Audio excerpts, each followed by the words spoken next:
குருவின் கருணையுடன் இயற்கையின் தூய்மையை அனுபவியுங்கள். நம் குருஜியின் ஆசீர்வாதத்தால் அருளூட்டப்பட்ட இயற்கையான health and immunity mix, Panchamukhi Rudraksha மாலை, பஞ்சகவ்யத்தினால் தயாரிக்கப்பட்ட பொருட்கள் என தமிழ்நாட்டிலேயே தயாரிக்கப்பட்ட இயற்கையான தயாரிப்புகளை பெற www.guruvinkarunai.com ஆர்டர் செய்யவும்.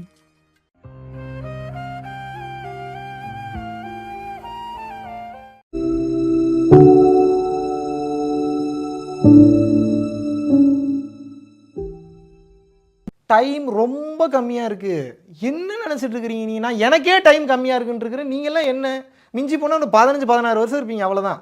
ஒரு 40-50 இருக்கிறவங்கள சொல்கிறேன். சாபம்லாம் இல்லை, சத்தியம். எனக்கு என்ன வெக்கம், நான் என்ன, அதெல்லாம் கிடையவே கிடையாது. இன்னும் கொஞ்ச நாள் இருப்பீங்க. இப்போ நடந்துட்டு தூக்கிடுச்சுன்னா தூக்குனது தான். நல்லா டான்ஸ் ஆடிட்டு இருக்காங்க, டான்ஸ் ஆட பிரியுது. நல்லா பேசிக்கிட்டு இருக்காங்க, பேசிகிட்டு இருக்க பிரியுது. நல்லா ஃப்ளைட்டில் போயிட்டுருக்க வெடிக்குது.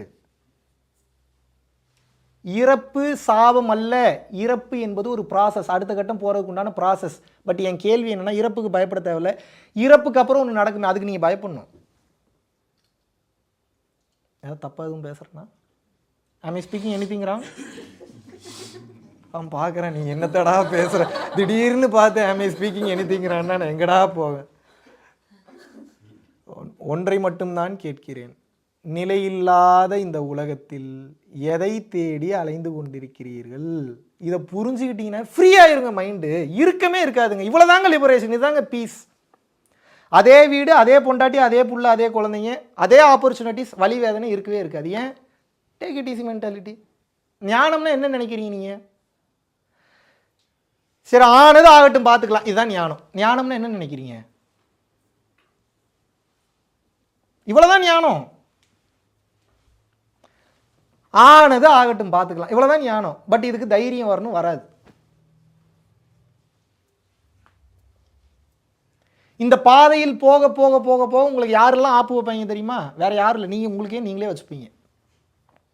நீங்களா ஒரு நல்ல ஆப்பை சீவி நல்லா ஷார்ப் பண்ணி வச்சு ஒரு 100-150 பேரை கூப்பிட்டு முன்னாடி உட்காந்து ஒரு பெரிய சாகசம் பண்ண போகிறேன்னு பார்த்துட்டு முன்னாடி நல்லா போய் டக்குன்னு அதில் உட்கார்ற மாதிரி வேறு யாரும் ஆப்படிக்க வேணாம், உங்களுக்கு நீங்களே ஆப்படிச்சுப்பீங்க. காரணம் என்னென்னா, ஒரு 4-5 பேர் சேர்ந்து உங்களை மைண்டை டியூன் பண்ணும்போது, பிரெயின் வாஷ் பண்ணும்போது ஹோல்டு பண்ணி ஸ்டெபிளாக நிற்கணும் சத்தியத்துலேயும் தர்மத்துலேயும். எத்தனை பேருக்கு அந்த தைரியம் இருக்குது?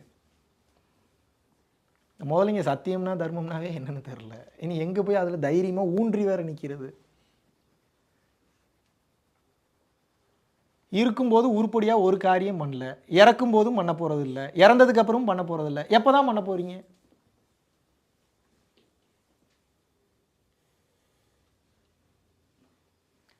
மனிதனாக பிறந்தது ஒன்றுக்கு தான், என்னன்னா கடவுளாக மாறுவதற்கு.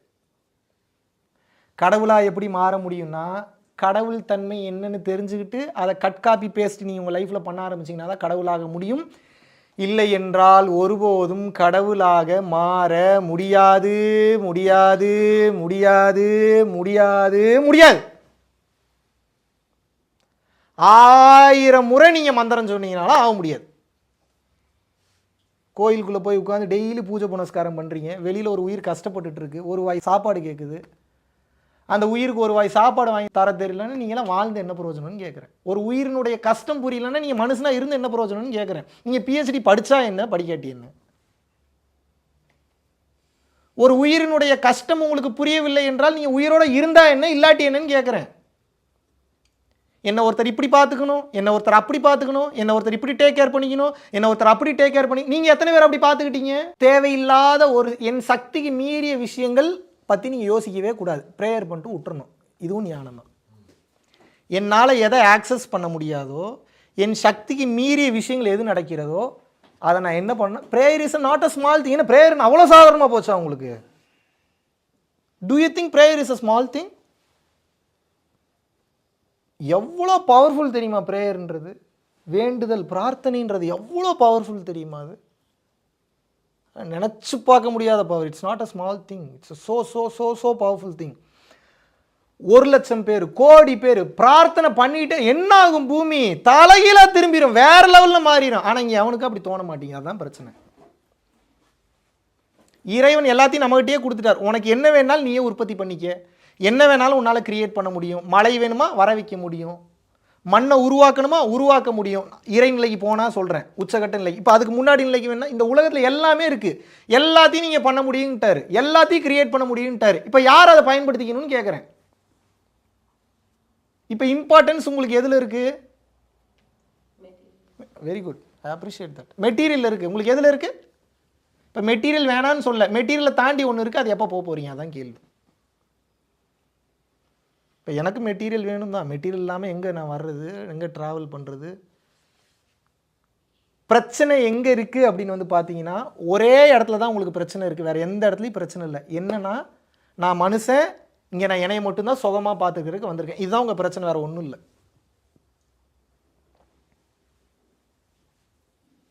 என் குடும்பம் நல்லா இருக்கணும், இதுதான் பிரச்சனை உங்களுக்கு. உங்கள் பிரச்சனை என்ன? உங்கள் வீட்டுக்கு ஒரு 2 குழந்தைங்க வராங்கன்னு வச்சுப்போம். உங்கள் வீட்டுக்கு ஒரு 2 குழந்தைங்க வராங்க. அந்த குழந்தைங்களுக்கு வந்து பார்த்தீங்க அப்படின்னா, நீங்கள் ஃபுட்டு கொடுக்குறேன்னு சொல்கிறீங்க. அந்த குழந்தை வந்து பசியோடு இருக்குது. ஃபுட்டு கொடுக்குறேன்னு சொன்னதே நீங்கள் மறந்துட்டீங்கன்னு வச்சுப்போம் ஒரு எக்ஸாம்பிளுக்கு. இது ஜீவகாருண்யமா? அந்த குழந்தையோட பசி தெரிலனா நீங்கள் கருணையில் இருக்கீங்கன்னு அர்த்தமா?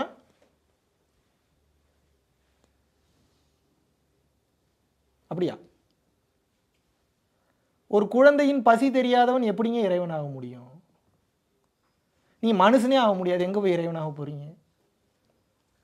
இவ்வளோதாங்க ஞானம், வேற ஒன்றுமே ஞானம் இல்லை. இவ்வளோதான் ஞானம். Simple simple, very very very very very very simple.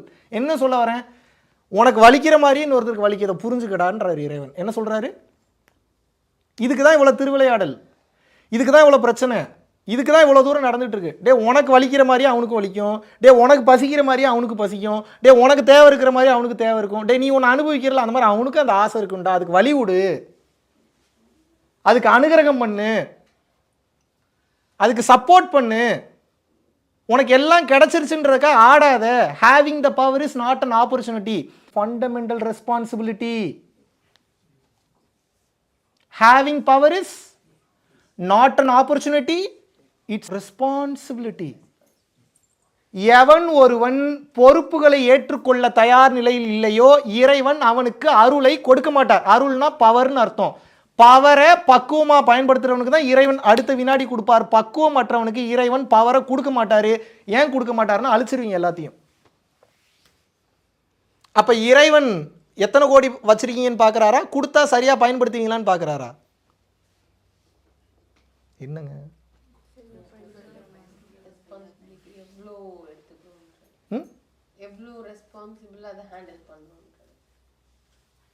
Spiderman தான் கண்ணு முன்னாடி வருவார். The power always comes with more responsibilities. அவர் என்ன மூடில் எழுதி வச்சுட்டு போனார்னு தெரில, ஆனால் அதுதான் உண்மை.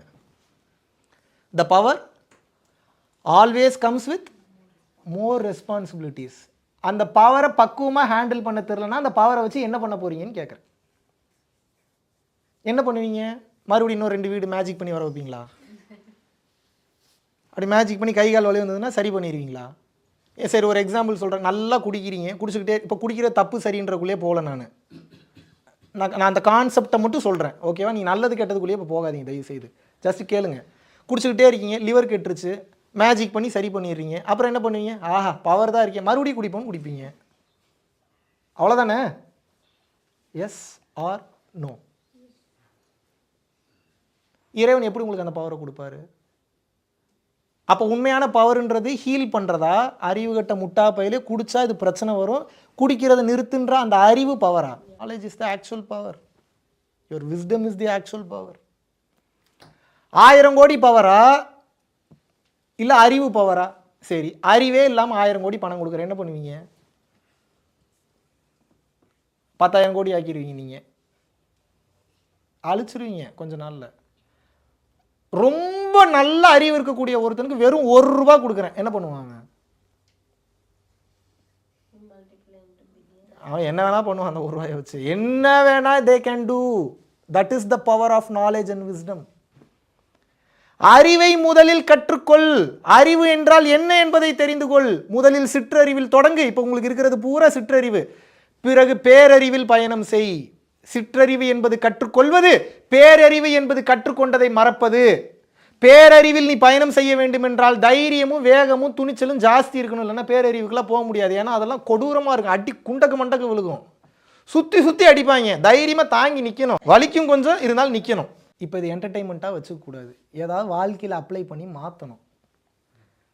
நீங்கள் மற்றதெல்லாம் மதிக்கலனாலும் பரவாயில்ல, உங்களுடைய பாதையிலே வர உங்களுக்கு பணம் தானே பெருசு, இத்தனை லட்சம் செலவு பண்ணி வரானே, அதுக்காவது நம்ம வாழ்க்கையை ஏதாவது மாற்றுவோம், அப்படியாவது ஒரு முடிவு எடுங்க. ஏதாவது அப்படியாவது ஒரு முடிவு எடுங்க. உங்கள்கிட்ட நான் பணம் கேட்டேன்னா எனக்கு பணம் கொடுக்குறதுக்குலாம் ஆள் இருக்காங்க, அதை விட்டுருங்க. காலம் ஃபுல்லாக உட்கார வச்சு சோறு போகிறதுக்குலாம் ஏகப்பட்ட வீடு இருக்குது, அதை விட்டுருங்க. உயிருக்கு உயிராக பார்த்துக்கிறது ஏகப்பட்ட ஃபேமிலி இருக்குது, அதை விட்டுருங்க. இப்போ அதுக்குள்ளே போகல, நீங்கள் என்ன பண்ண போகிறீங்க?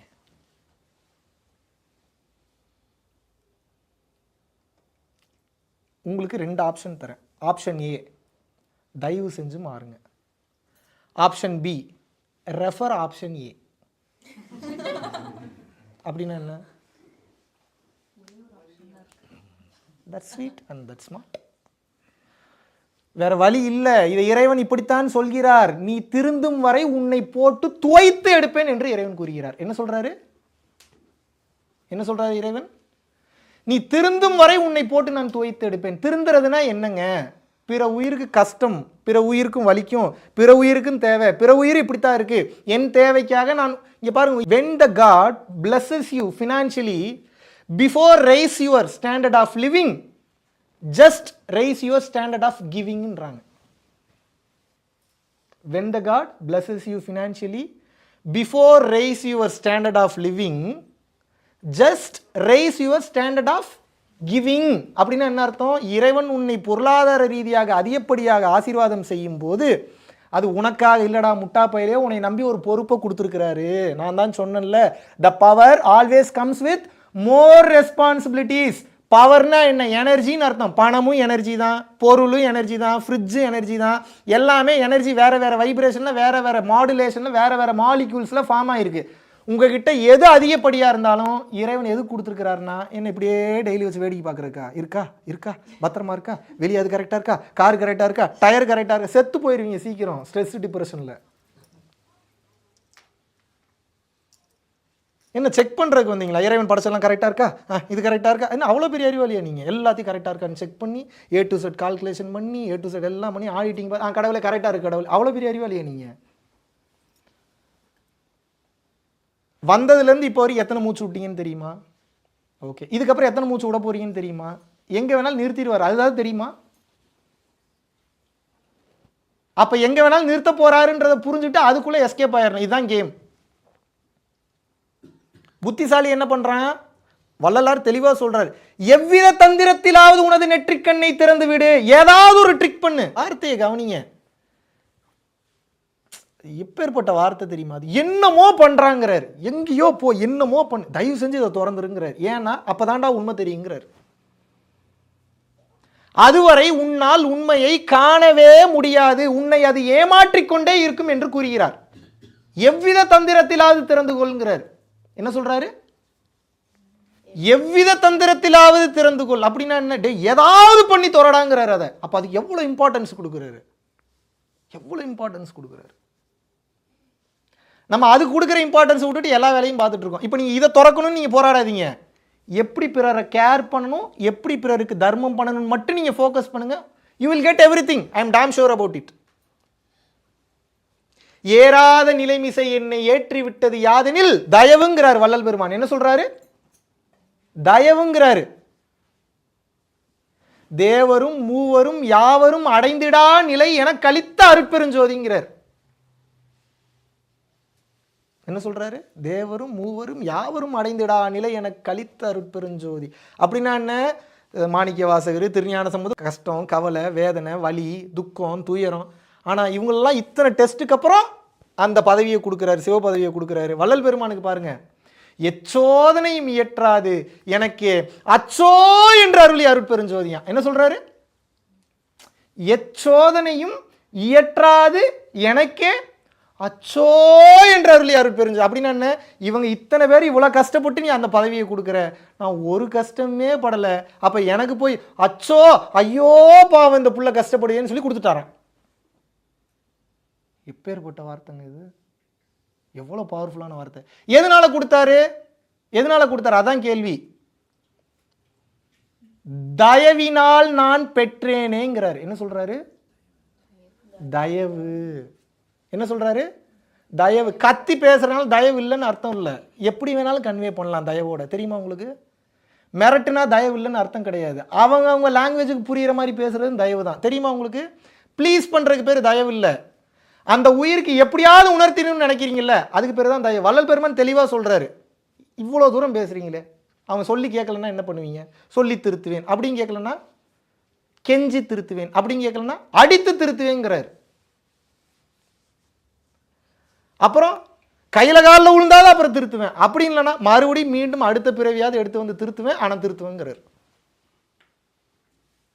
இவர் எங்கே மாறினார்? இடையில எங்கேயாவது ரூட் மாறினாரா? இவருடைய நோக்கம் எங்கேயாவது செதறிச்சா? இவரோட மைண்ட் செட் எங்கேயாவது மாறிச்சா? எங்கேயுமே மாறாது. ஒன்னே ஒன்றில் மட்டும் தெளிவாக இருந்தார். என்ன? இவனுக்கு இதை எப்படியாவது புரிய வைக்கணும், இவன் இதை எப்படியாவது உணரணும். இவன் போகிறதுக்குள்ளே அதை உணர்ந்தார். ஏன்னா தெரியும், பாதாள உலகம் என்ற ஒரு உலகம் இருக்கிறது. அந்த உலகத்தில் உங்களது ஆன்மா நீங்கள் அதிக பாவங்கள் செய்து அங்கே கொண்டு போய் பூட்டி வைக்கும்போது சோழி சுத்தம், வெளியவே வர முடியாது, வெளியவே வர முடியாது. அப்போ என்னங்க இருக்குன்னு மட்டும் நினச்சிடாதீங்க. ரொம்ப கேவலமாக, ரொம்ப கொடூரமாக, ரொம்ப மோசமாக பிறவி இருக்கும். உங்களை நான் பயமுறுத்தவில்லை, பார்த்ததனால் தான் சொல்கிறேன். சத்தியமான உண்மை. ஆன்மீகத்தில் மட்டும் பொய் சொன்னால் தண்டனை மிகவும் கொடூரமாக இருக்கும். உங்களுக்கு நன்மையை செய்ய வேண்டும் என்ற ஒரே காரணத்தினால் சொல்கிறேன். இப்படி இங்கே ஒரு உலகம் இல்லை. என்னோட சீரியஸ்னஸ்லேயே புரியலையா? நான் என்ன பேசிகிட்டு இருக்கேன்னு புரியுதா புரியலையா உங்களுக்கு ஏதாவது? நான் எங்கேயாவது டொனேஷனை பற்றி பேசுகிறேன்னா? நான் எங்கேயாவது என் பேரை வந்து புகழ்ந்து பேசுங்கன்னு பேசுகிறேன்னா? எங்கேயாவது பரம்பொருள் ஃபவுண்டேஷன் நாளையிலேருந்து இதை நீங்கள் ஃபாலோ பண்ணணுன்னு நான் என்ன பேசுகிறேன் உங்கள்கிட்ட? இது உண்மை இல்லைப்பா, மாட்டிப்பீங்க, உங்களுக்கு தெரியாது, ரொம்ப சுகமாகவே போயிட்டுருக்கோம், இறைவன் இப்போ உங்களை ப்ளஸ் பண்ணல, எல்லாத்தையும் கொடுத்துருக்கிறாருன்னா உங்களை ரொம்ப சோதிக்கிறாருன்னு அர்த்தம். உங்களை பார்த்துக்கிட்டே இருக்கிறார். என்ன பண்ண போகிறான், என்ன முடிவு எடுக்க போகிறான், எதை நோக்கி போக போகிறான், தேருவானா மாட்டானா பார்த்துக்கிட்டே இருக்கிறாரு. வழி நடத்தினால் அவர் சரண்டர் பண்ணிட்டீங்கன்னா பிரச்சனை ஒன்றும் கிடையாது, சோதனை வரும். அப்பயும் அதே நிலையிலேயே இருக்கணும், அந்த சரணாகதி நிலையிலேயே இருக்கணும். தேங்கி நின்று விடுவதல்ல, சரணாகதி நிலையில் செயல்படுவது. புரியுதா நான் என்ன சொல்கிறேன்னு? சரண்டர்ன்றது வேலை வெட்டி செய்யாமல் இருக்கிறது இல்லை. சரண்டர்ன்றது என்னன்னா முழுமையான நம்பிக்கை என்ற அர்த்தம். சரண்டர்னா என்ன? முழுமையான நம்பிக்கை. நான் என்ன நம்ப சொல்கிறேன்னா, நீங்கள் என்னை நம்பவே வேணாம், நீங்கள் என்னை நம்பவே வேணாம். நான் உங்களை யார் நம்ப சொல்கிறேன்? நான் தான் ஒரு வீணா போனவன் நானே சொல்கிறேன். நீங்கள் என்ன என்னைய சொல்கிறது? நானே சொல்கிறேன் நான் ஒரு வீணா போனேன். நான் உங்களை யார் நம்ப சொல்கிறேன்? அவன் கண்ணுக்கு தெரியவில்லை என்றாலும் கண்ணுக்கு தெரியக்கூடிய அத்தனை பொருட்களையும் அவன்தான் இயக்கி கொண்டிருக்கிறான். புரிந்து கொள்ளுங்கள். இப்போ நீங்கள் உங்கள் பிள்ளைக்கு கல்யாணம் பண்ணி வைக்க போகிறீங்க, ஒரு 10 லட்ச ரூபா பணம் இல்லை. அந்த 10 லட்ச ரூபா எந்தவித எதிர்பார்ப்பும் இல்லாமல் உங்கள் பக்கத்து வீட்டுக்காரர் கொண்டு வந்து கொடுக்குறாரு. அவ்வளோ அன்பாக, தயவோட, பணிவாக, கைண்டாக வந்து இது எனக்கு வேண்டவே வேண்டாம், அதிகமாக சொத்து இருக்குது, இறைவனை நல்லா ப்ளஸ் பண்ணியிருக்காரு, உங்கள் பிள்ளையோட கல்யாணத்தை நீங்கள் பாருங்கன்னு 10 லட்ச ரூபா கொடுக்குறாரு. அவர் யார் உங்களுக்கு? அவர் தான் கடவுள். அப்போ கடவுள் தன்மையை மேஜிக் பண்ணால் அடையலாமா, தர்மம் செய்தால் அடையலாமா? சிம்பிள். மேஜிக் பண்ணுறவன் கடவுளா, தர்மம் பண்ணுறவன் கடவுளா? மேஜிக் பண்ணுறவனுக்கு பேர் மெஜிஷியன். மேஜிக் பண்ணுறவனுக்கு பேர் என்ன? நீங்கள் மெஜிஷியனாக இருக்கணும்னு நினைக்கிறீங்களா, தர்மவானாக இருக்கணும்னு நினைக்கிறீங்களா? தர்மம் செய்பவன் தான் இறைவனாக இருக்க முடியும். ப்ரூவ் பண்ணிடலாமா எப்படின்னு? பஞ்சபூதங்களுக்கு ஏன் அவ்வளோ வலிமை? எதிர்பார்ப்பு இல்லாமல் கொடுத்துட்ருக்கு, அதனால தான் அதுக்கு அவ்வளோ சக்தி. நிலம் அது பாருங்கள், பறந்து விரிந்து நீ எவ்வளோ மண் போட்டாலும் ஏற்றுக்குது, எவ்வளோ பெஸ்டிசைட்ஸ் போட்டாலும் ஏற்றுக்குது. அப்பப்போ ஒரு காட்டுது, ஏன்னா அந்த சுழற்சி இருந்தால் தான் மறுபடியும் அந்த நிலைக்கு வர முடியும்னு. பட் அது பாருங்கள், அதனுடைய ஏற்றுக்கொள்ளக்கூடிய தன்மையை பாருங்கள். காற்று கொடுத்துக்கிட்டே இருக்கா இல்லையா? சூரிய வெளிச்சம் கொடுத்துக்கிட்டே இருக்கா இல்லையா? நீர் கொடுத்துக்கிட்டே இருக்கா இல்லையா? மனுஷன் மட்டும் எடுத்துக்கிட்டே இருக்கிறான். இயற்கையோட கலக்கணும்னு ஆசைப்படுறீங்க. அப்போ இயற்கை மாதிரி இருந்தால் தானேங்க நீங்கள் இயற்கையோட கலக்க முடியும். நீங்கள் இயற்கைக்கு ஆப்போசிட்டில் இருந்தீங்கன்னா எப்படிங்க இயற்கையோட கலக்க முடியும்? ஏதோ நியாயமாக கேட்குறேன்னா, ஏதாவது தப்பாக கேட்குறேன்னா? அப்போ காப்பி அடிங்க இயற்கையை. இயற்கை என்ன பண்ணுது? கொடுக்குது, எதிர்பார்ப்பு இல்லாமல் கொடுக்குது. அதை கற்றுக்கணும்ல நம்ம. ஏன் கொடுப்பதை பற்றி மட்டும் நான் பேசிக் கொண்டிருக்கிறேன் என்றால், கொடுப்பவன் மட்டும்தான் இறைவனாக இருக்க முடியும். பிறர் நலம் நாடுபவன் மட்டும்தான் இறைவனாக இருக்க முடியும். பிறர் துன்பத்தை நினைத்து வருந்துபவன் தான் இறைவனாக இருக்க முடியும். பிற உயிர்களின் கஷ்டத்தை நினைச்சா அந்த உயிர்களுக்கு வேணுங்கிற உதவியை செய்கிறவன் மட்டும்தான் இறைவனாக இருக்க முடியும். இன்னைக்கு சொல்ற வெளிப்படையா பேசுறேன். கொஞ்சம் கொஞ்சமா உபகார சக்தி ஆக்டிவேட் ஆகட்டும், சூப்பர் நேச்சுரல் பவர்ஸ்லாம் ஈஸியாக ஆக்டிவேட் ஆகிடும். அதெல்லாம் ஒரு மேட்ரு, என்ன வேணால் பண்ண முடியும், ஆனால் பண்ணுறதுக்கு தோணாது உங்களுக்கு. ஏன்னா அதை பண்ணி கிடைக்கிற சுகத்தை விட சும்மா இருக்கிறதுல வேற ஒரு சுகம் கிடைக்கும் உங்களுக்கு. சும்மானா என்ன, மனம் சும்மா இருக்கிறது. ரமண மகரிஷி மனம் சும்மா இருக்கும், கை கால் வேலை பார்த்துக்கிட்டே இருக்கும், தெரியுமா உங்களுக்கு? இந்த நிலை கேள்விப்பட்டிருக்கீங்களா நீங்கள்? மனம் சும்மா இருந்தால் உடல் அசைவற்று போகும் தான் உங்களுக்கு தெரியும். ரமண மகரிஷி அப்படி ப்ராக்டிஸ் பண்ணியிருக்கிறார். மனம் வேலை செய்யாது, கை கால் மட்டும் வேலை செஞ்சுக்கிட்டே இருக்கும். இது எப்படிங்க அது? இப்போ எந்த நிலையங்க அந்த மனுஷன் அடைஞ்சிருக்காப்புல? அவ்வளோ தூரம் போகிறதெல்லாம் ரெண்டாவது. இப்போ நான் உங்களை போக சொல்கிறதுக்கு காரணம் ஒன்றே ஒன்று தான். என்னன்னா, இன்னொரு உயிரை கொஞ்சம் கவனி, இன்னொரு உயிருக்கு இருக்கக்கூடிய கஷ்டத்தை புரிஞ்சுக்க. இன்னொரு உயிரும் விஷயம் தெரியாமல் கஷ்டப்பட்டுக்கிட்டு இருக்கு, ஓவர் அறிவாக பேசாத. அந்த அறிவு என்ன ஏதும் புரிஞ்சுக்கக்கூடிய தன்மை கூட அந்த உயிருக்கு இருக்காது. அறிவை அதிகம் பயன்படுத்தாத, இதயத்தை பயன்படுத்து. அது எப்படி அறிவை பயன்படுத்தாத இதயத்தை பயன்படுத்துறது? மனைவி ஒரு தவறு செய்திருப்பாள் என்பது கணவனுக்கு தெரியும். அவள் செய்த அந்த தவறை வைத்து நீ செஞ்சது தப்பு தப்பு தப்பு தப்பு, நீங்க செத்து போயிடுவாங்க சீக்கிரம், ஸ்ட்ரெஸ் டிப்ரெஷன்ல. அறிவு சொல்லும், கால்குலேட் பண்ணும். மூளை எப்பயும் கால்குலேஷன் தான் வேலை. இதயம் சொல்லும், மூளை சொல்லும் அவள் பண்ணது தப்பு, அவளை பழிவாங்குன்னு சொல்லும். இதயம் என்ன தெரியுமா சொல்லும்? விடுறா, என்னதான் இருந்தாலும் அவன் பொண்டாட்டிடாவ. என்ன சொல்ல இதயம்? சொல்லுதா சொல்லியா? உங்களுக்குலாம் சொல்லுதா? அப்படி இல்லை, சொல்றது இல்லையா? முக்கியமான சில நேரங்கள் வரும்போது இதயம் பேசுதா பேசலையா? ஆனால் ரொம்ப சட்டில்டாக பேசும், ரொம்ப நுட்பமாக பேசும். என்ன பண்ணும்? நுட்பமாக பேச, அதிகமாக பேச. இது கஷ்டம் தானே? இது பண்ணலாமா? அதை those who dare to follow their heart, this nature will start to show her secrets. அப்படின்னா என்ன? எவன் ஒருவன் மூளை சொல்வதை நிறுத்திவிட்டு இதயம் சொல்வதை அதிகமாக கேட்க ஆரம்பிக்கிறானோ, இது அப்போ அவ்வளோ சீக்கிரம்லாம் முடியாது. தைரியம் ரொம்ப ஜாஸ்தி வேணும், பொறுமை ரொம்ப ஜாஸ்தி வேணும், அதிகப்படியான டேரிங் குவாலிட்டி இருந்தால் தான் இதயம் சொல்கிறத கேட்க முடியும். இதயம் சொல்வதை எவன் ஒருவன் அதிகமாக கேட்க ஆரம்பித்து விடுகிறானோ, இந்த பிரபஞ்ச ரகசியம் எல்லாம் அவனுக்கு தெரிஞ்சிடும். இதயம் என்பது அநாகதம், அநாகதம் என்பது அன்பு சம்பந்தப்பட்டது, கருணை சம்பந்தப்பட்டது. இந்த உலகமே கருணையில் தான் செயல்பட்டுக்கிட்டு இருக்கு. அப்போ இங்கே இருக்கக்கூடிய எல்லா கருணையை பற்றின கான்செப்டையும் ஞானத்தையும் நீங்கள் புரிஞ்சுக்கணுன்னா இங்கே கருணை வரணும். இங்கே கருணை வந்துச்சுன்னா அந்த கருணையோட கனெக்ட் ஆயிடும். நீங்கள் ஒன்றும் பண்ண வேணாம். So simple. காமம் அதிகமாக தோன்றுகிறதா, மூலாதார சக்கரம் ரொம்ப ஆக்டிவில் இருக்குன்னு அர்த்தம். ரொம்ப பதட்டம் படபடப்பு ஜாஸ்தி இருக்கா, ரூட் சக்கரா ரொம்ப டேமேஜ் ஆகிருக்குன்னு அர்த்தம். ஒவ்வொரு சக்கரமும் ஒவ்வொரு வேலையை செய்யும். மூலாதாரம், சுவாதிஷ்டானம், மணிப்பூரகம், அநாகதம், விசுத்தி, ஆக்ஞா, சகசரா. அப்போ ஒவ்வொரு சக்கரமும் என்னன்னா உங்களுடைய பிளாக்கேஜஸ். பதட்டம், படபடப்பு, பொறாமை குணம், காமம், குரோதம், லோபம், மோகம், மதம், மார்ச்சரியம், டம்பம், தர்ப்பம், ஈருஷை, அசூயை, 10 விதமான துர்குணங்கள். சுருக்கமாக சொன்னா ஆணவம், கண்மம், மாயை. ஒரே வார்த்தையில் சொல்லணும்னா அகங்காரம். இன்னும் சிம்பிளாக சொல்லணும்னா அறியாமை. லைட்டை ஃபுல்லாக ஆஃப் பண்ணிடுறேன். என்ன அறியாமைனா என்ன? பயந்துக்கிட்டே இருக்கீங்க. ஐயோ இங்கே என்ன இது இருக்குது, இங்கே என்ன பாம்பு இருக்குது, பாம்பு இருக்குன்னு லைட்டை போட்டால் பாம்பு இல்லை கயிறுன்னு தெரியுது. அப்போ முன்னாடி எதனால பயம் இருந்தது? தவறான புரிதல், அதனால பயம் இருந்தது. இப்போ ஏன் பயம் போயிருச்சு? மிகச் சரியான புரிதல், அங்கே கயிறு இருக்குன்றது தெரிஞ்சு அதனால பயம் போயிருச்சு. இப்போ உச்சகட்ட மெயினான புரிதல் இருக்குது. அது என்ன தெரியுமா? இங்கே பாம்பு இல்லை, கயிறு இல்லை, நீ இல்லை, நான் இல்லை, இங்கே வீடே இல்லை. இது ஹையஸ்ட், இது ஹையஸ்ட் விஸ்டம். எப்போ இந்த குரோத்துக்கு நம்ம போகிறது? கொஞ்சம் கொஞ்சமாக. எப்போங்க போகிறது? ஆடு நாடு தேடினும், யானை சேனை தேடினும், கோடி வாசி தேடினும் குறுக்கே வந்து நிற்குமோ? எதுவும் வராதுங்கிறாங்க. நீ 100 கோடி முறை வாசி யோகம் பண்ணியிருந்தீங்கன்னா 10 பைசா பிரயோஜனம் இல்லை. துப்பிட்டார் சிவவாக்கியார். என்ன பண்ணுறாரு? தூண் ஒரே துப்பா துப்பிட்டார். ஆடு நாடு தேடினும், யானை சேனை தேடினும், கோடி வாசி தேடினும் குறுக்கே வந்து நிற்குமோ? வருமாடா அவன் கஷ்டத்துக்கு? வராதுங்கிறார். அப்ப எது வருன்றாரு? ஓடி இட்ட பிச்சையும் உகந்து செய்த தர்மமும் சாடி விட்ட குதிரை போல் தர்மம் வந்து நிற்குமே. பாருங்க என்ன மாதிரி வார்த்தைங்க. உனக்கு ஒரு கஷ்டம்னா அந்த தர்மம் டக்குன்னு டான்னு டைமுக்கு வந்து நிற்குமா? எப்படி தெரியுமா நிற்கும்?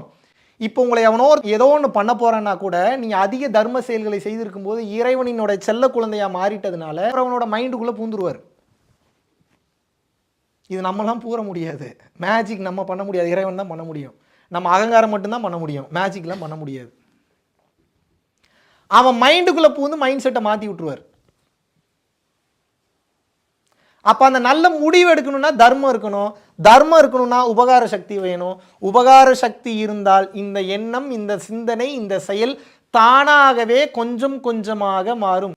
உங்களை பாதுகாக்கிறது ஒன்றே ஒன்று தான். இஸ்லாம் மார்க்கம் தெளிவாக பிடித்து கொண்டது. தசபாகம் சொல்லுவாங்க. 10%, 3%லேருந்து 10% தர்மத்துக்கு கொடுத்தே ஆகணும். 50 கடமைகளில் ஒரு முக்கியமான கடமை தெரியுமா உங்களுக்கு? கிறிஸ்டியானிட்டியில் இருக்கிறவங்க காணிக்கைன்னு கொடுத்துக்கிட்டே இருக்காங்க தெரியுமா? அவன் எங்கேயோ கொடுக்குறாங்க, சர்ச்சுக்கு கொடுக்குறாங்க, இல்லை தேவாலயத்துக்கு கொடுக்குறதுனால நல்லா இருக்கான். நம்ம எங்கே கொடுக்குறோம்? நம்ம எடுத்துக்கிட்டே தான் இருக்கிறோம்.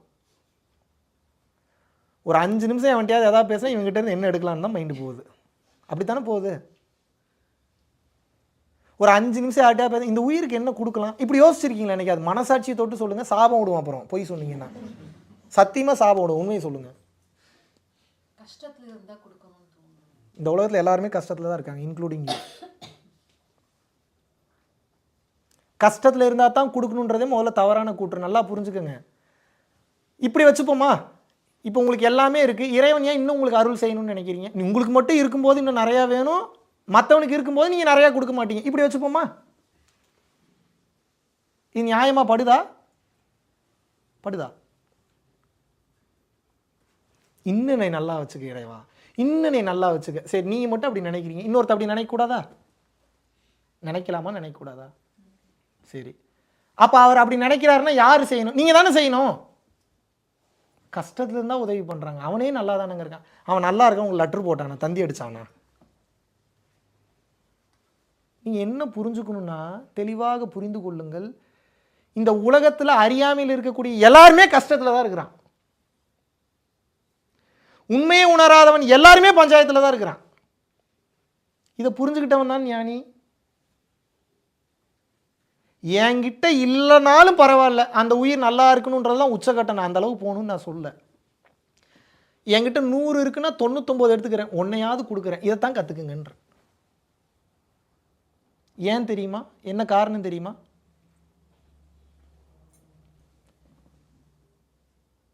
உங்களுக்கு தேவையான பொருள் போக அதிகமாக இந்த உடல், இந்த மனம், இந்த ஆன்மாக்கு தேவையானது போக அதிகமாக ஒரு இட்லி நீங்கள் எக்ஸ்ட்ரா சாப்பிட்டீங்கனாலும் யூ ஆர் நவ் இன் டேஞ்சர்ன்ற நான். ஏன் சார் ஏதாவது ஃபுட் பாய்சன் ஆயிருமான்னு கேட்காதீங்க. அப்படின்னா என்ன அர்த்தம்னா அந்த இட்லி உங்களுக்கானது இல்லைங்கிறேன். You get my point or not? அதிகமான பொருளை வச்சுருந்தீங்கன்னா உங்கள் மேலே வந்து பார்த்தீங்கன்னா எல்லாரும் ஃபேக்காக அன்பு காட்ட ஆரம்பிப்பா. அது எதுவுமே உண்மையாக இருக்க நீ கண்டுபிடிக்கவே முடியாது. நீ கோடீஸ்வரர் எல்லா கோடீஸ்வரன்ட்டையும் போய் கேளுங்க, அவங்களுக்கு இருக்கக்கூடிய வாழ்க்கையில் மிகப்பெரிய பஞ்சாயத்து என்னென்னா நல்லவன் எவன் கெட்டவன் கண்டுபிடிக்கவே முடியாது அவங்களால. ரொம்ப நடிப்பாங்க.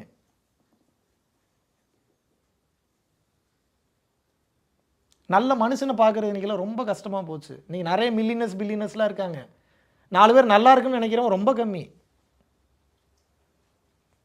4 பேருக்கு உதவி பண்ணணும்னு நினைக்கிறவங்க ரொம்ப கம்மி. எங்களை மாதிரி ஏதாவது உதவி பண்ணணும்னு நினைக்கிறவனை கூட பேரை கெடுத்து, மானத்தை கெடுத்து, மரியாதையை கெடுத்து, கேரக்டர் அசாசினேஷன், அதுக்கு பேர் என்ன?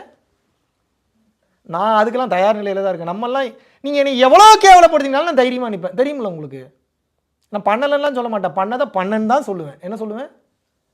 ஆமாம் பண்ணேன், வாட் இஸ் யுவர் ப்ராப்ளம்னு கேட்பேன். என்ன கேட்பேன்? இந்த தைரியம் வருமா உங்களுக்கு? இதுக்கெல்லாம் எப்போ போகிற? நீங்கள் இவ்வளோ தூரம் போனீங்கன்னா தான் கொஞ்சம் நஞ்சமாக தைரியமாக நிற்க முடியும். உங்கள் தத்துவத்தில், உங்கள் சித்தாந்தத்தில், உங்கள் கொள்கையில் சட்டப்படி அது சரியாக இருக்குது, சட்டப்படி எல்லாமே சரியாக இருக்குன்னா மான மரியாதை பற்றி ஏன் கவலைப்படுறீங்க? மான மரியாதை எதுக்கு உங்களுக்கு? மனுஷனாக பிறந்தோடனே மான மரியாதை போயிடுச்சு. 10 விதமான துர்குணங்கள் இருக்கிறதுனால தான் மனுஷனாகவே பிறந்திருக்கீங்க. இதில் என்ன நான் ரொம்ப நல்லவன், இதில் என்ன அவன் ரொம்ப கெட்டவன்? எப்பயுமே பாருங்கள், உங்களுடைய மைண்ட் செட் பூரா எப்படி இருக்குன்னா அவன் கெட்டவன் அப்படின்ற மைண்ட் செட்லேயே தான் பார்க்குறீங்க. உங்களோட மைண்ட் செட்டை நல்லா கவனித்து பாருங்களேன். செல்ஃப் அவேர்னஸில் நான் ரொம்ப யோகியன், நான் ரொம்ப ரொம்ப நல்லவன், இவனுங்கெல்லாம் ஏன் இப்படி இருக்காங்க, இப்படி தான் பார்க்குது. என்னைக்காவது உங்கள் மைண்ட் செட்டு, என்னைக்காவது ஒரு நாளாவது நான் எவ்வளோ பெரிய அயோக்கியன், சே எவ்வளோ கேவலமான ஒரு பிறவி, இந்த உலகத்துக்கிட்ட இருந்து நான் எதை கற்றுக்கலாம், இப்படி பார்த்துருக்கா ஒரு நாளாவது உங்கள் மைண்ட் செட்டு? நீங்கள் எப்படின்னு ஒருத்தர் விமர்சனம் பண்ணுறீங்க? ஜெயித்தவனுக்கும் வரலாறு உண்டு, தோற்றவனுக்கும் வரலாறு உண்டு, விமர்சனம் செய்தவனுக்கும் வேடிக்கை பார்த்தவனுக்கும் வரலாற்றில் ஒரு வரி கூட கிடையாதுன்றாங்க. இப்போ நம்ம வேலை என்ன? ஒரே வேலை தான், இன்க்ரீஸ் யுவர் கைண்ட்னஸ். தயவை வளர்த்துக்கங்க. கஷ்டத்தில் இந்த உலகத்தில் நிறைய பேர் இருக்காங்க, நிறைய உயிரினங்களுக்கு இங்கே நிறைய தேவைப்படுது. மூளையை புத்தி இதுக்காவது கொஞ்சம் மூளை யூஸ் பண்ணுங்க. எல்லாத்தையும் என்கிட்டயே கேட்காதீங்க, எப்படி பண்ணலாம் ஏது பண்ணலாம். எனக்கு ஆஸ்திரேலியன்லாம் ஃபுல்லாக தெரியாது, ஆஸ்திரேலியாவோட சட்டத்திட்டம் எனக்கு ஃபுல்லாக தெரியாது, ஆஸ்திரேலியா இருக்கக்கூடிய சூழ்நிலை எனக்கு நல்லா தெரியாது. நீங்கள் தான் இங்கே இருந்திருக்கீங்க. You have to find yourself what is good and what is bad, how to use this bloody brain to helping others in any வே.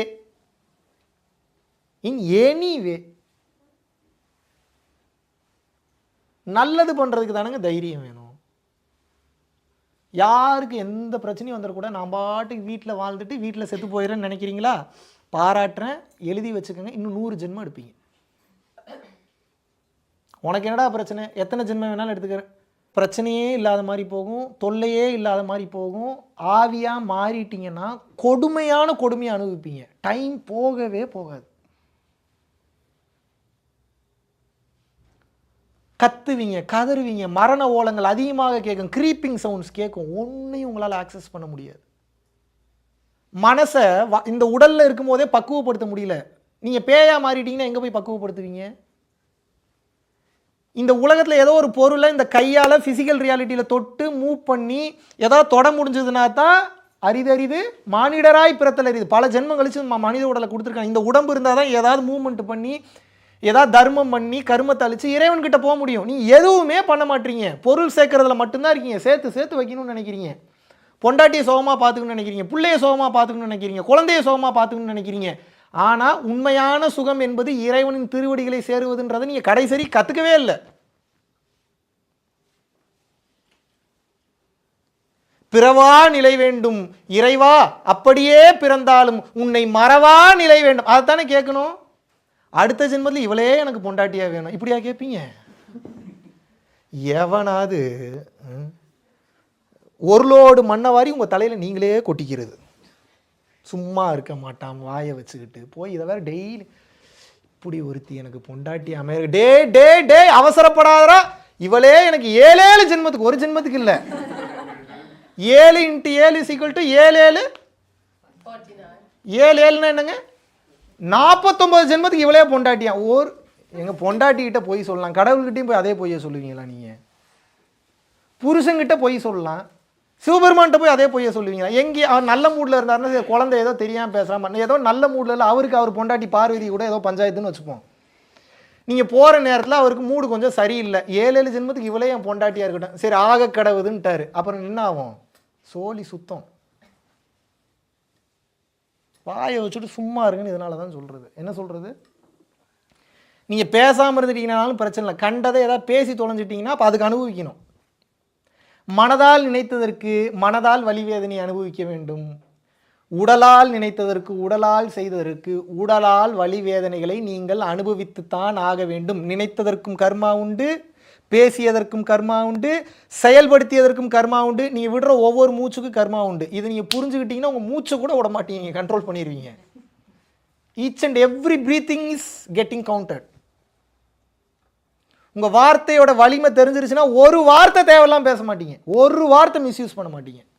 அப்படியே நடக்கும். நீ என்ன நினைச்சிட்டு இருக்கிறீங்க? நீங்கள்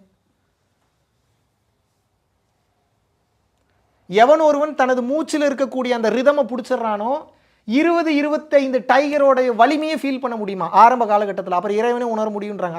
20-25 புலியோட வலிமைனா என்னங்க?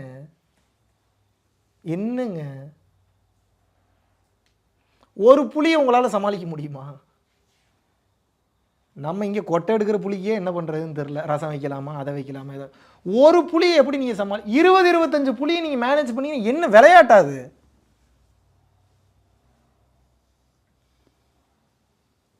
இதை சொன்னால் நம்மளை கிறுக்குன்றாங்க. என்ன சொல்கிறாங்க? பைத்தியம் ஏதோ உளறிட்டு இருக்கு லூஸு. சரிடா, நான் பைத்தியன்றதை நான் ஏற்றுக்கிட்டேன்டா, நீ எப்படா ஏற்றுக்க போகிற? நான் பைத்தியன்றதை அவன் ஏற்றுப்பான், அவன் பைத்தியன்றதை அவன் ஏற்றுக்கணும். யார் ஏற்றுக்கணும்? இந்த உலகமே ஒரு மென்டல் அசைலம். இங்கே சுற்றிட்டு இருக்கிறவன் பூரா மென்டல்ஸுங்கிறார். அப்படின்னா என்ன அர்த்தம் தெரியுமா? இப்போ இதை சொன்னால் உங்களுக்கு புரிஞ்சிடும், கொஞ்சம் கேவலமாக தான் இருக்கும், இருந்தாலும் புரிஞ்சுக்கோங்க. ஒவ்வொருத்தரும் நான் சரியானவன்ற மைண்ட் செட்டோடய இந்த மென்டலுங்க சுற்றிக்கிட்டு இருக்குதான். புரியுதா? ஏதாவது இந்த மென்டலுங்க பூரா நான் சரியாக இருக்கேன், நான் சூப்பராக இருக்கேன், நான் பெஸ்ட்டாக இருக்கேன், நான் இப்படி இருக்கேன், நான் அப்படி இருக்கேன், என்கிட்ட இது இருக்கேன், இப்படியே ஒவ்வொரு மென்டலும் சுற்றிக்கிட்டு இருக்குதான். உலகமே ஒரு மென்டல் ஹாஸ்பிட்டலுங்கிறார். இதில் இந்த பைத்தியம் அந்த பெரிய பைத்தியத்தை பார்த்து இந்த இவன் பைத்தியம் மாதிரி செயல்பட, ஆடா அறிவு கட்ட முண்டை, நீயே ஒரு பைத்தியம் தான்டா, இன்னும் அவனை பார்த்து வேற பைத்தியம்ங்கிற. ஒரு நல்ல ட்ரெஸ் பண்ணிக்கிட்டு, ஒரு அழகாக நம்ம ஹேர் ஸ்டைல்லாம் பண்ணிக்கிட்டு, ஒரு காஸ்ட்லி காரில் போயிட்டா புத்திசாலின்னு நினைப்போம் எல்லாத்துக்கும். அப்படித்தானே?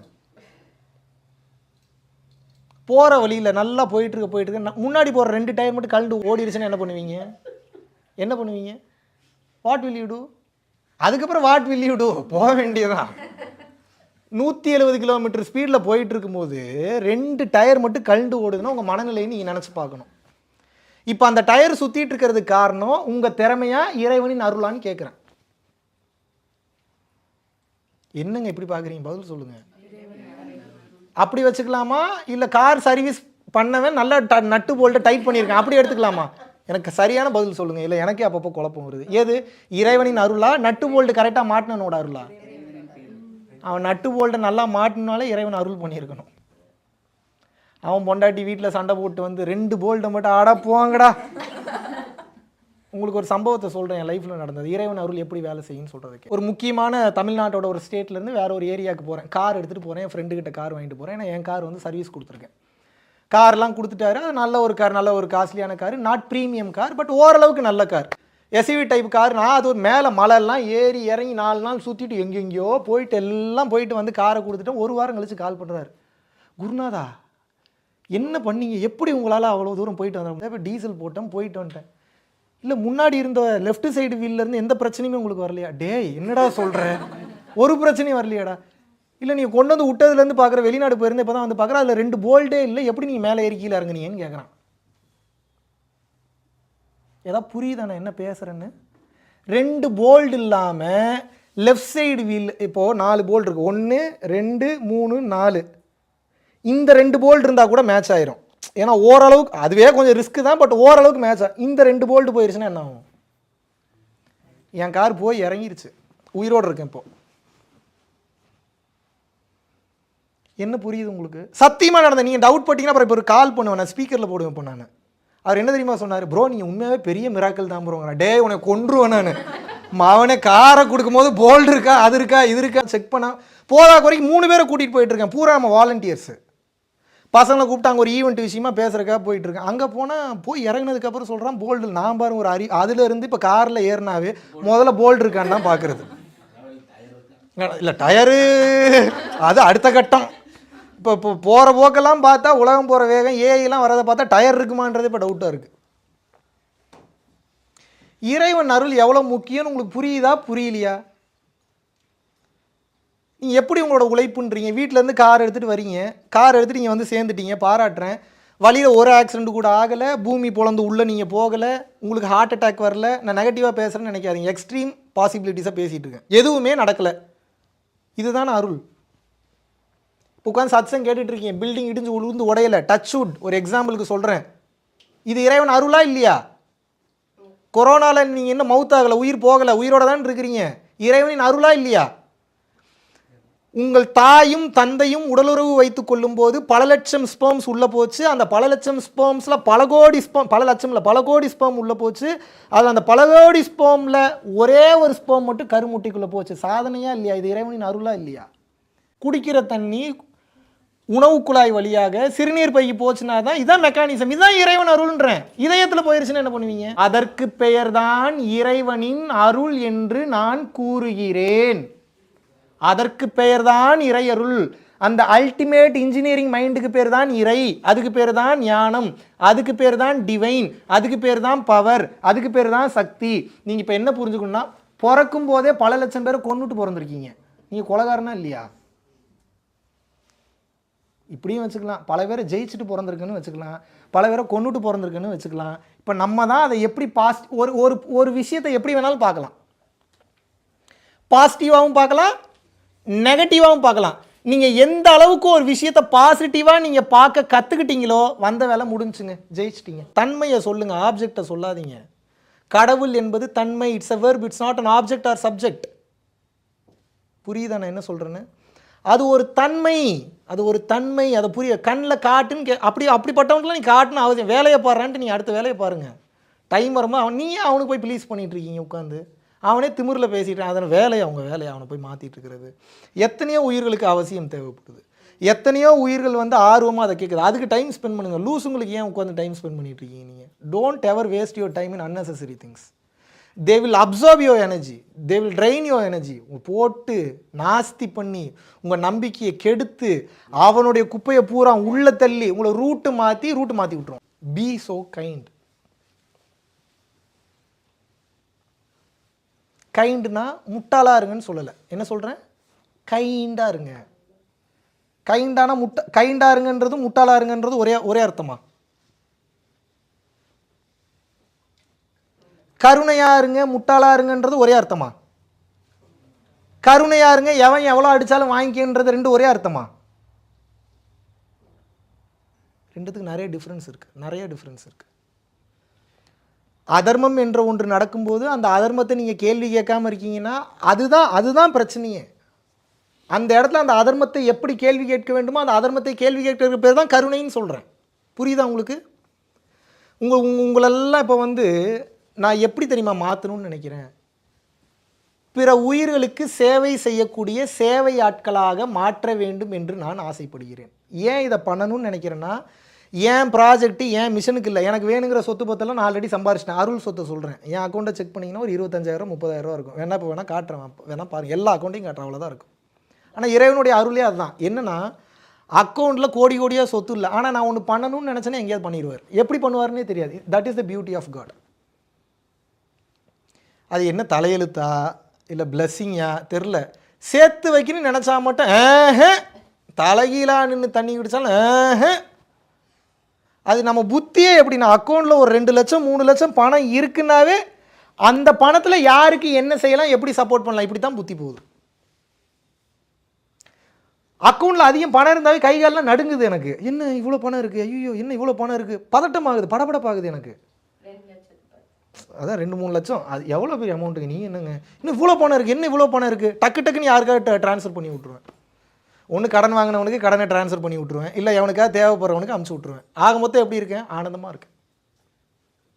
இப்போ நான் உங்களை அதே பண்ணுங்கன்னு நான் சொல்ல, நீங்கள் எவ்வளோ வேணாலும் வச்சுக்கோங்க, சொல்ல எவ்வளோ வேணாலும் வச்சுக்கோங்க. வார்த்தையை கூட ரொம்ப கவனமாக சொல்ல வேண்டியதாக இருக்குது உங்களுக்கு. ஏன்னா இப்போ வரங்க அந்த வார்த்தையை மட்டும் கட் பண்ணி போட்டு ட்ரெண்ட் பண்ணுறாங்க. பார்த்தீர்களா மகாவிஷ்ணு எப்படியெல்லாம் பேசுகிறார், பார்த்தீர்களா? எவ்வளவு வேண்டுமானாலும் வைத்துக்கொள் என்று கூறிய. டேய், நான் என்ன சொன்னேன் நீங்கள்? அப்போ அதனால் நான் ரொம்ப கான்ஷியஸாக தெளிவாக பக்காவாக பார்த்து பார்த்து பார்த்து பார்த்து பார்த்து பார்த்து பார்த்து பார்த்து பேச வேண்டியதாக இருக்குது. மக்களுக்கும் அந்த முழு வீடியோ பார்க்குறதுக்கு பொறுமை இல்லை. என்ன அவன் பெரிய சோம்பேறியாச்சு, என்ன வருதோ ஒரு தட்டு இப்படியா பேசியிருக்கிறாரு, உடனே கீழே கமெண்ட், இவன் மோசமானவன், இவன் தப்பானவன், இவன் நாசமாக போனவன், இவன் உருப்படக்கூடாது, இவன் விளங்கக்கூடாது, இவனை அரெஸ்ட் பண்ணுங்க, இவனை ஜெயிலில் போடுங்க, கை காலை உடைங்க, மாவு கட்டு போடுங்க. டேய், இங்கே என்ன நடக்குதுன்னே தெரியாமல் பேசிகிட்டு இருக்கேன். இன்னைக்கு மனிதனோட மைண்ட் செட் அப்படி தான் இருக்குது. They are being influenced by fake news. ஒரு நியூஸில் எத்தனை சதவீத உண்மை எத்தனை சதவீத பொய் இருக்குன்னு உங்களுக்கு எப்படி தெரியும்? அந்த நியூஸ் ஸ்ப்ரெட் ஆகுதுன்னா அந்த நியூஸ் ஸ்ப்ரெட் ஆகிறதுக்கு உண்டான மூல காரணம் உங்களுக்கு எப்படி தெரியும்னு கேட்குறேன். எப்படி தெரியும்? இந்த தைரியம்லாம் வரணும். இதெல்லாம் கொஞ்சம் கொஞ்சமாக வரணும். இதெல்லாம் கொஞ்சம் கொஞ்சமாக வரணும். கொஞ்சம்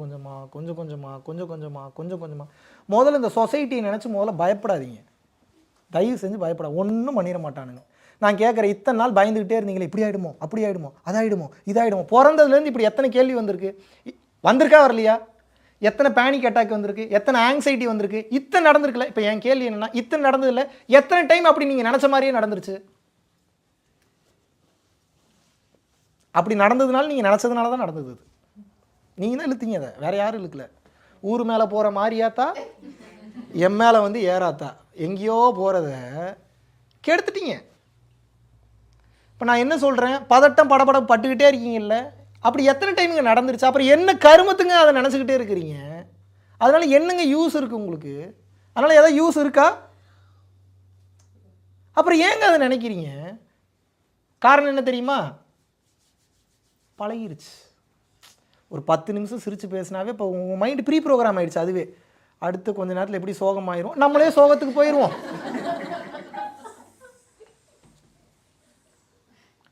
இது ஒரு தத்துவமாகவே பேசிகிட்டு இருக்காங்க தமிழ்நாட்டில்.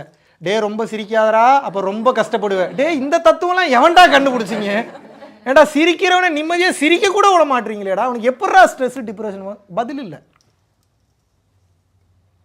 அப்படியே உங்கள் மைண்ட் செட்டு பூரா அப்படியே மாறி மாறி மாறி மாறி தப்பான சித்தாந்தம், தப்பான கொள்கை, தப்பான வழி நடத்தல், சொசைட்டி. 4 பேர் ஏதாவது யாருங்க அந்த 4 பேர்? எவங்க அந்த 4 பேர்? பார்த்தீங்களாங்க அந்த 4 பேர் என்னைக்காவது? இல்லை அந்த 4 பேரை பார்த்தா தான் கேள்வி கேட்டிருக்கீங்க தைரியம். ஏன்னா எப்பட்றா நீ இப்படி பேசலாம்னு கேட்டிருக்கீங்களா? நீங்கள் உங்களுக்கும் தைரியம் இல்லை. எதுக்குங்க அந்த 4 பேரை நினச்சி பயந்தே செத்துக்கிட்டு இருக்கீங்க? நீங்கள் சாகிற வரைக்கும் அந்த 4 பேரை பார்க்க போகிறதில்ல. நீங்கள் செத்தா உங்களை 4 பேர் தூக்கிட்டு போவான், அந்த 4 பேரையும் பார்க்க போகிறதில்ல. யாருக்கு பயந்துட்டு இருக்கிறீங்க? எதுக்கு பயந்துட்டு இருக்கிறீங்க? எதை நினைச்சு பயந்துட்டு இருக்கிறீங்க? எதை பாதுகாத்துக்கிறதுக்கு போராடிட்டு இருக்கிறீங்க?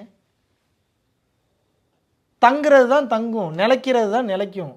நீங்கள் எவ்வளோ முயற்சி பண்ணாலும் உங்களுக்கு என்ன விதிக்கப்பட்டிருக்கோ அதான் கிடைக்கும். அதை தாண்டி 1 இன்ச் அதிகமாகவும் கிடைக்காது, 1 இன்ச் கம்மியாகவும் கிடைக்காது. இறைவனின் விதியில் எது விதிக்கப்பட்டிருக்கிறதோ, விதிக்கப்பட்டிருப்பது உங்களுக்கு கிடைத்தே தீரும். கிடைப்பதை தடுக்க முடியாது, தடுப்பதை கொடுக்க முடியாது. இவ்வளவுதான் ஞானம். இது புரிஞ்சிருச்சுன்னா ஃப்ரீ ஆயிரும். வேலைக்கு போவீங்க, வேலையை விட்டு போன்ற இதுதான் எழுதியிருக்காரு போல, முடிஞ்ச அளவுக்கு முயற்சி பண்ணுவீங்க. முயற்சி பண்ணி ஏன் என்ன தப்பு பண்ணேன் சார், எதாவது தப்பு, போடா வெளியே அப்படின்னா, ஓகே ஓகே, இதான் ஞானம். எவ்வளோ தூரம் கஷ்டப்பட்டு இந்த கம்பெனிக்கு நான் வந்தேன், எனக்கு இப்படி வேலை போயிடுச்சு, இதுவா ஞானம்? உங்களுக்கு எடுக்கிறது யார்? இப்போ நீங்கள் சொல்லுங்கள். Very good, I appreciate it. வந்துட்டீங்க, ஞானத்துக்கு வந்துட்டீங்க. நீங்கள் நாசமாக போகிறது காரணம் யார் சொல்லுங்கள்? Very good very good. நாங்கள் தான்னா கூட ப்ளூரலில் போகுது, கொண்டுருவோம் உங்களை. உண்மையை என்னன்னேக்கா சைடில் ஒருத்தனை கோர்த்து விட்றீங்க, என்னன்னேக்கா லைட்டாக ஒருத்தனை கோர்த்து விட்றீங்க. நீங்கள் நாசமாக போகிறது காரணம் யார்? நீங்கள் நல்லா இருக்கிறதுக்கு காரணம் யார்? அதுவும் நான் தான். நான் முயற்சி பண்ணாதான் இறைவன் அருள் செய்வார். இதை புரிஞ்சுங்க. இறைவன்றது உச்சகட்ட தத்துவம். நான் நல்லா இருக்கணும்னாலும் நான் ஏதாவது இங்கே செய்யணும், நான் நாசமாக போகணுன்னாலும் இங்கே செய்யணும். அப்போ நான் நல்லா இருக்கிறதுக்கு காரணம் யார்? நான் நாசமாக போகிறதுக்கு காரணம் யார்? எனக்கு ஒரு ஆக்சிடென்ட் ஆகுதுன்னா அது காரணம் யார்?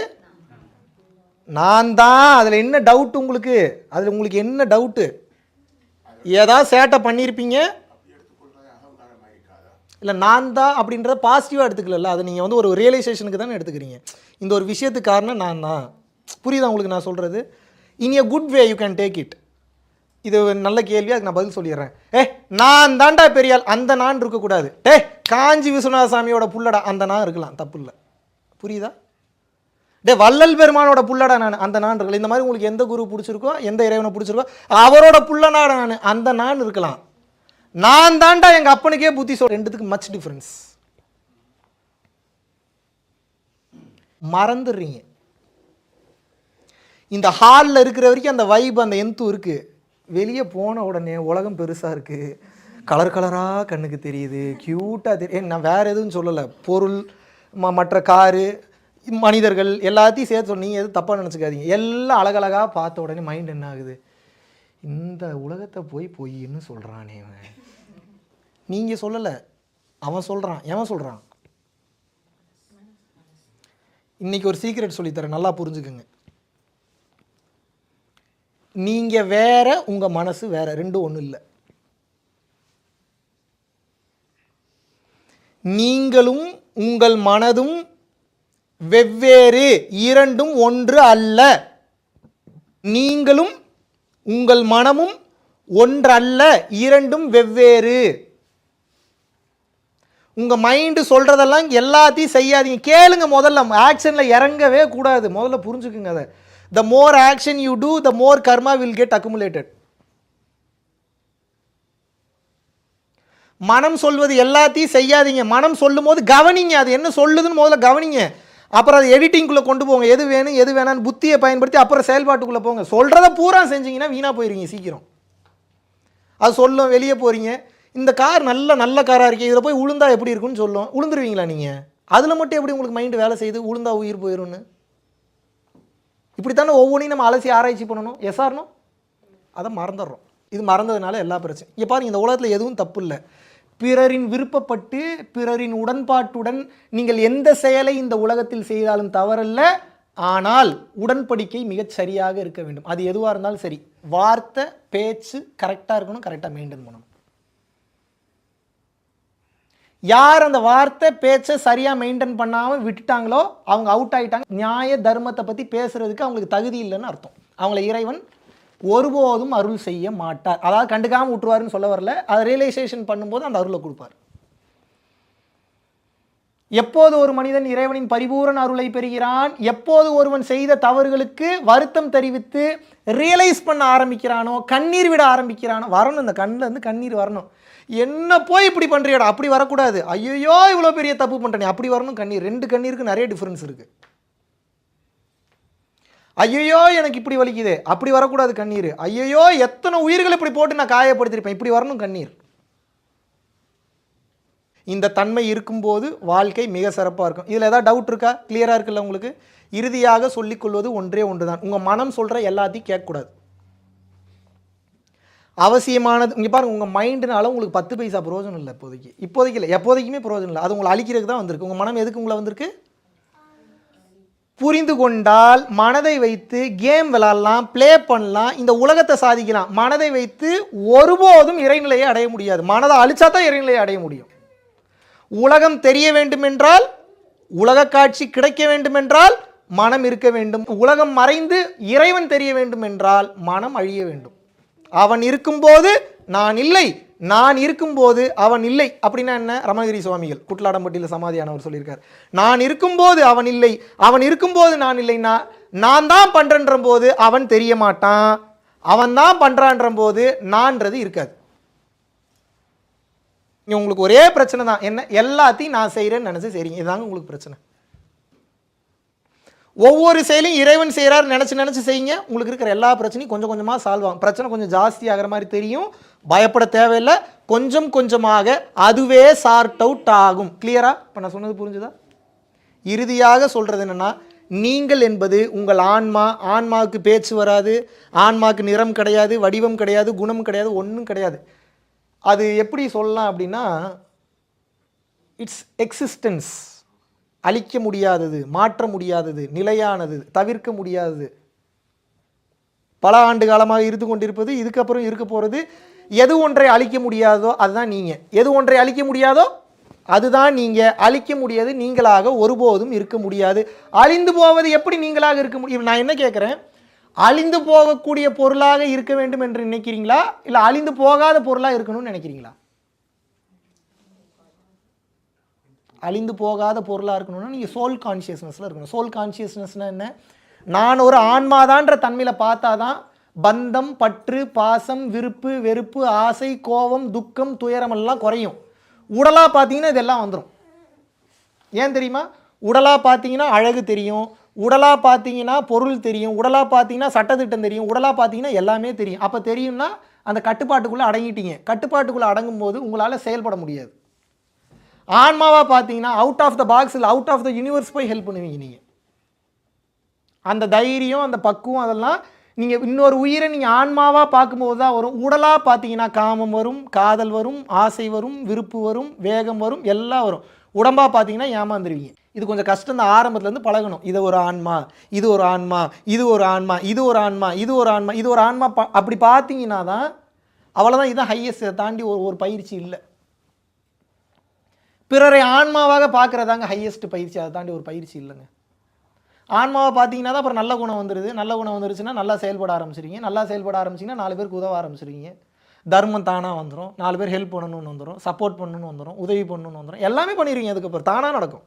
பரம்பொருள் அறக்கட்டளையின் சார்பாக ஏகப்பட்ட இடங்களுக்கு இடர்பாடுகளில் இருந்த காலகட்டத்திலும் கூட ஒரு நாள் கூட விடாமல் இன்று வரைக்கும் 300 500 நபர்கள் வரைக்கும் தமிழ்நாடு முழுவதும் இருக்கக்கூடிய பகுதியில் அன்னதான பணிகள் வந்து நடந்து கொண்டே இருக்கிறது. மலேசியா மற்றும் சிங்கப்பூரில் வந்து நடந்து கொண்டிருக்கிறது. இன்று வரை எந்தவித தொய்வும் இல்லாமல் மேல் நோக்கி சென்று கொண்டிருக்கக்கூடிய இந்த பரம்பொருள் அறக்கட்டளையினுடைய வெற்றிக்கு காரணம் வந்து பாத்தீங்கன்னா பரம்பொருள் அறக்கட்டளையை பின்பற்றக்கூடிய பரம்பொருள் யோகிகள் மற்றும் பரம்பொருள் குடும்பத்தாராகிய நீங்கள் மட்டும்தான். யூடியூப்ல காட்டாத பல விஷயங்கள் வந்து தமிழகம் எங்கும் வந்து செஞ்சுக்கிட்டு இருக்கோம். இந்தியாவெங்கும் இருக்கக்கூடிய பல மக்களுக்கு இதை கொண்டு போய் சேர்க்கக்கூடிய காரணத்தினால் சென்று கொண்டிருக்கக்கூடிய இந்த பாதைக்கு வலு சேர்க்கும் வகையில் என்னுடன் இணைந்து எனது கரங்களுக்கு வலு சேர்ப்பது என்பது இந்த ஞான பயணத்தில் மாபெரும் ஒரு மாற்றமாக அமையும் என்பதில் எந்தவித ஒரு மாற்று கருத்துமே இல்லை.